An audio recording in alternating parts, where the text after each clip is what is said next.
دادگاه شهر ایرکوتسک روسیه یک پلیس و 3 ساکن محلی را که در آتش زدن واگن زیست مهاجران و کشتن 2 تن از آنها عیبدار می شدند بیگناه اعلام کرده است. سفارت تاجیکستان در روسیه گفت هنوز در این باره معلومات دسترس نکرده است. نزدیکان مهاجران جبر دیده در صحبت با رادیو آزادی گفتند که روز 1 آگوست دادرس آنها را کاملا بیگناه دانسته از تالار دادگاه رها کرد. این 4 نفر با آن عیبدار می شدند که شب 12 نوامبر سال 2021 در دهه زلار ایرکوتسک به مهاجران تاجیک حمله کردند و واگن زیست آنها را آتش زدند. 4 مهاجر تاجیک که زنده مانده بودند ولی زخمی شدند از جانب مقامات روس بازداشت شدند و برای مناقشه با ساکنان محلی عیبدار می شوند.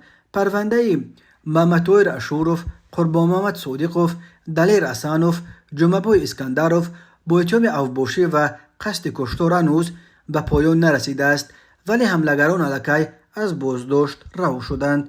حادثه از آن آغاز شد که در ماه نوامبر سال 2021 واگن مهاجران را در دهه زلار ایرکوتسک آتش زدند و ساکنان نویه فیض‌آباد، نسیم جان سیدعلی 21 ساله و سراج الدین گلزاده 19 ساله بر اثر حمله و نفسگیر شدند از دود آتش هلاک شدند. مطبوعات محلی روسیه آن زمان نوشتند که این مهاجران با چند ساکنان محلی آن روز بحث کردند و ساکنان امروز با یک ملیسه شبانه به مکان زیست مهاجران حمله کردند. مقامات روسیه 4 مهاجر را برای جنجال با ساکنان محلی همان روز بازداشت کرد ولی در ابتدا هیچ چاره نسبت به حملگران ندید. بعدا مقامات تاجیکستان اعتراض کردند و داستان ایرکوتسک نسبت به یک کارمند شعبه کوفتکوف جنایی ایرکوتسک و 3 جوان محلی پرونده باز کرد. روز 1 آگوست دادرس مرافعه گفته است که افسر پلیس و 3 ساکن محلی هیچ گناهی ندارند، هرچند شاهدان به رادیو آزادی گفتند که خود آنها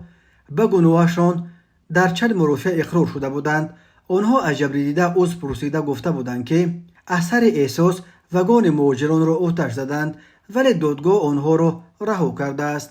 2 سال پیش وزارت کارهای خارجه تاجیکستان از مقامات روس طلب کرده بود که حادثه را عادلانه تحقیق کنند. مادر 4 مهاجر بازداشت شده، نزدیکان جبر دیده و مهاجران فوتیده حکم دادگاه ایرکوتسک را در مورد رهایی 4 متهم محکوم کرده آن را یک نمونه برجسته ناعدالتی روسیه و تحقیر غیر روس‌ها می‌دانند.